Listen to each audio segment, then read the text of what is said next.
Hi there, this is Don Forsyth. We are talking about group structure. We already talked about norms, but to back up just a bit, the structure of anything, be it a house, a solar system, a particle of matter, or a group in our case, is defined by the relatively fixed arrangement of individual elements. Norms are the implicit standards, the rules which determine what a person should and should not do in a group. Roles are the parts people within the group play. In our analysis of roles, we'll talk about the nature of social roles. We'll go over a few role theories, if you will.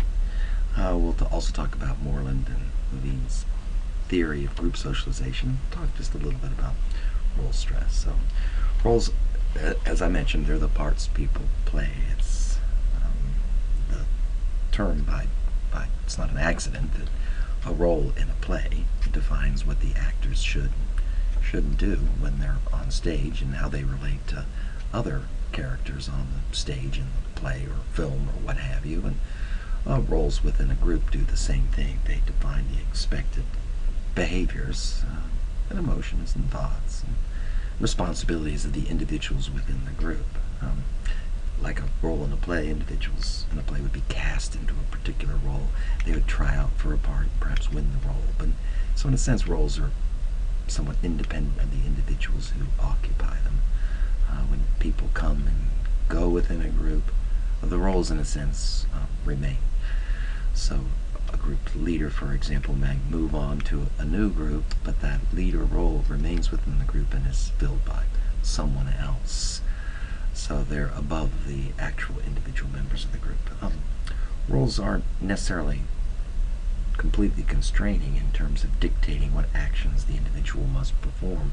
There is some flexibility in role enactment. So just as the actors in a play might ad-lib from time to time and change their lines, perhaps not too much, but there is some flexibility. The group members are able to bring their own personal style to bear on any role they occupy.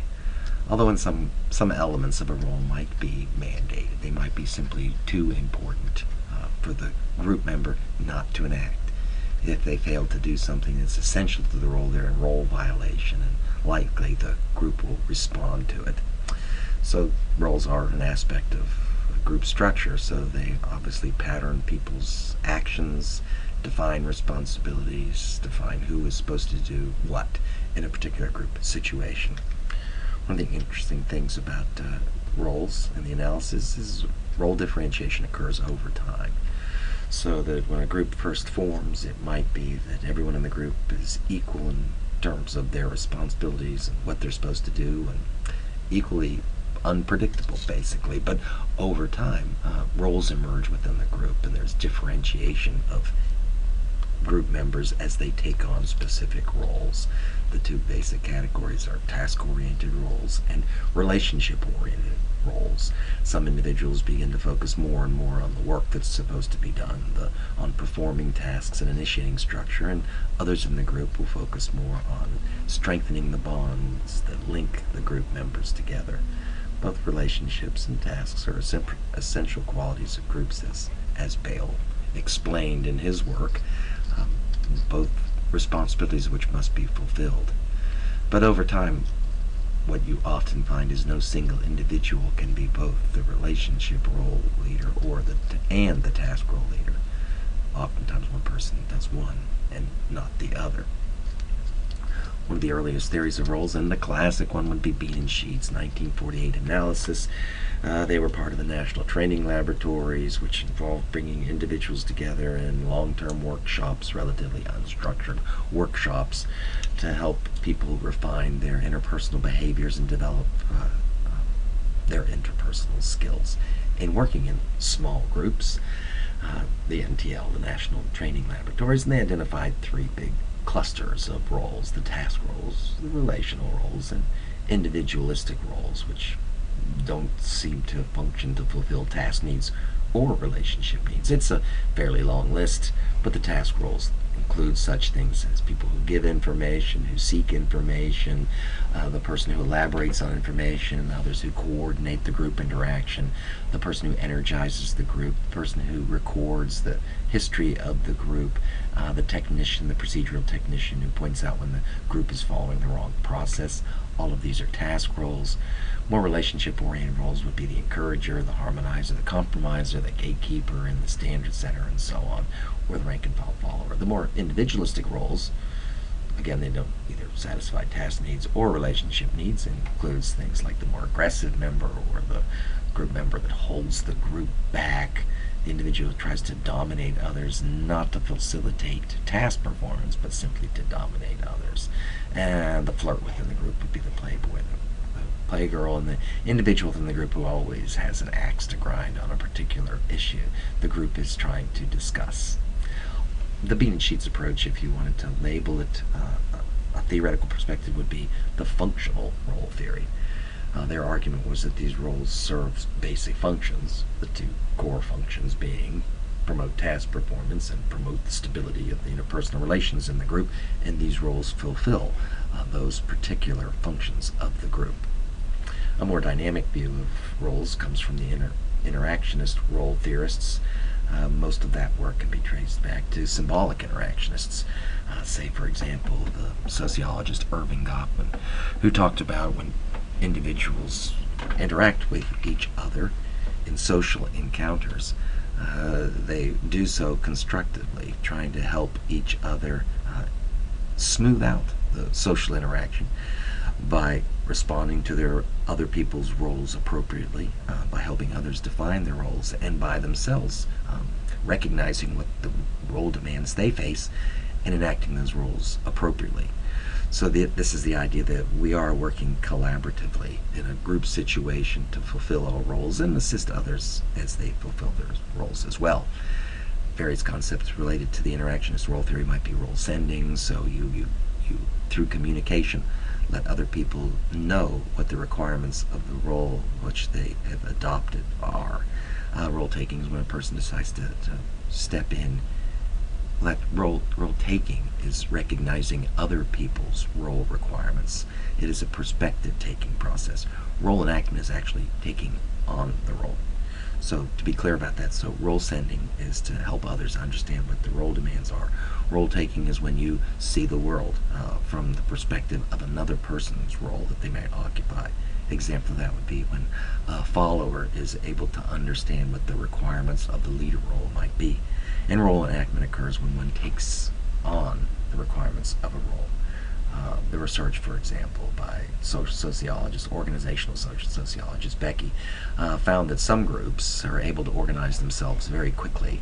These are production groups, for example, working on films. So even though they're very large groups, the individuals within these groups know clearly what their roles are, and they enact those roles very quickly. Any discrepancies in role behavior are corrected through role sending information. So it becomes a very tightly organized group, which is able to organize itself very quickly. Most groups aren't able to form such fast structures, but Becky found these production teams were able to do that. Another alternative role theory, just for fun, would be a deep role theory, which draws on psychodynamic theory to suggest that perhaps roles come not from the requirements of the situation, but from the first groups which were so influential in determining people's psychological outlooks. So those would be the family roles, so just as traditional families might have such roles as father, mother, son, and daughter, that even as adults in non-family based groups, those roles still emerge. So we look for example, the oldest male of the group to act as the father figure, perhaps the oldest, most influential female in the group to be the mother figure. Newcomers to the group's younger group members would be the sons and the daughters. And he also identifies some secondary roles, which he calls the helpers. He gives them interesting psychodynamic names. And he also discriminates between people who enact these roles in a good way and those who enact them in a bad way. Again, drawing on the psychodynamic concept of splitting, that people in general tend to believe in good and evil, yes and no. They tend to bifurcate the world around them, and dating back to very early life experiences is the source of this tendency to think in yes-no terms. So we have individuals who are occupy the good roles. That would be the king role. The bad role would be the devil, the queen, the witch, and so on. Psychodynamic theory, always a source of interesting ideas about group process. Two more concepts to discuss before we wrap up this analysis of roles within the group would be role stress, which we'll get to in a moment, but also Moreland and Levine's theory of group socialization. So in their theory, they want to explain how newcomers, when they first join a group, how do they take on their roles? How do they learn their roles? How do they transition from one role to the next? And what happens when an individual fails to dispatch the requirements of the role to which they have been assigned or the role they have chosen? This is how their theory is traditionally depicted. It shows a series of stages as an individual moves through the group and becomes more committed to the group over time. Their theory is a social exchange-based theory, so it suggests that the group becomes more committed to the member the longer they're in the group, but also the individual members become more committed to the group the longer in the group. So that over time you move from the prospective member, just shopping around, perhaps not actually joining the group, until you become a new member within the group, and then over time you become a full member of the group, an old-timer. You may possibly not fulfill your group role over time and so become a marginalized member of the group. And in fact, you may eventually leave the group and become an ex-member. So they identify these four stages or threshold effects that people move through. They enter the group, they're fully accepted by the group. There could be divergence when they move from being a full member to a marginal member, and they may have to actually leave the group. And the stages are investigation of the group, socializing, meaning you're learning what your role requires, you're maintaining your role. You may need to be re-socialized as the group tries to teach you to change your behavior to match what the group requires. And if you exit, you might think fondly or not so fondly about the group in the remembrance stage. All along the way, there's role negotiation. So the group will engage in, the group behaviors are above the line, the individual members are below the line, but groups recruit, they accommodation here as well, and then there's group tradition. Individual members, they engage in reconnaissance, they are assimilated to the group here and in the divergent stage, and then they engage in reminiscence about the group.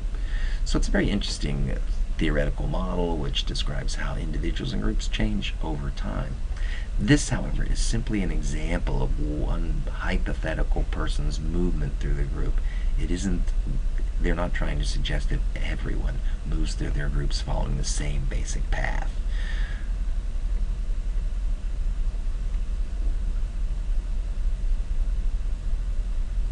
I'll demonstrate that here with this chart. So here's member B, for example. Here's an individual who joins the group but remains in the group and in fact never leaves the group. So they quickly move through the investigation stage, project the member, they're a new member, and they remain highly committed to the group throughout their tenure in the group.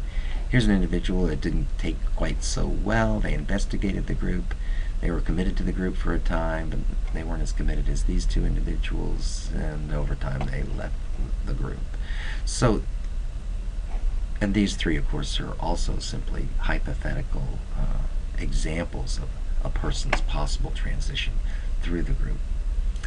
So the theory explains how group members change over time in their commitment to the group, and also how groups change in their commitment to each member. The final concept we should talk about is the stress that sometimes roles can create for people. Roles certainly stabilize the group structure and increases the predictability of people's behavior, but in some cases it causes tension and problems for people. Roles can be ambiguous. People may not know exactly what they're supposed to do. The leadership role is a complex role, so if you find yourself in a leadership position, you may not know exactly what you're supposed to do. Are you supposed to command and control? Are you supposed to sustain interpersonal relations within the group? Are you supposed to take the minutes for the group? It's not always clear what the role requires, and when it's quite high, role ambiguity can be stressful. Role conflict occurs when there's inconsistency within one role. The intra-role, so it's not necessarily one role, but conflicting with other roles. There's two kinds of role conflict, so let's be clear about that. Intra-role means that the role makes conflicting demands on a person. So you're in a single role, but it asks you to do certain things that are inconsistent with each other. So for example, you might be the leader of a group and you are supposed to support and sustain your group members, but you're also supposed to critically evaluate your group members come raise time. So you not only have to praise them and encourage them and tell them they're doing great, but at the same time you have to dock their pay if they don't show up, or not give them as substantial a raise as you give to others. That would be an example of intra-role conflict. Inter-role conflict would be conflict between two different roles that a person might occupy. Because we do belong to multiple groups, and each of those groups may put us in different roles, and those roles may not mesh. The traditional example of this is, say you're part of a family, and your family roles require certain things of you, but you're also part of a work group, and that requires certain behaviors on your part, and those two roles conflict, causing you stress and tension. Role fit is stress that's caused by an ill fit between your basic characteristics and the role you occupy. Some individuals cannot comfortably enact the behaviors that a role might require.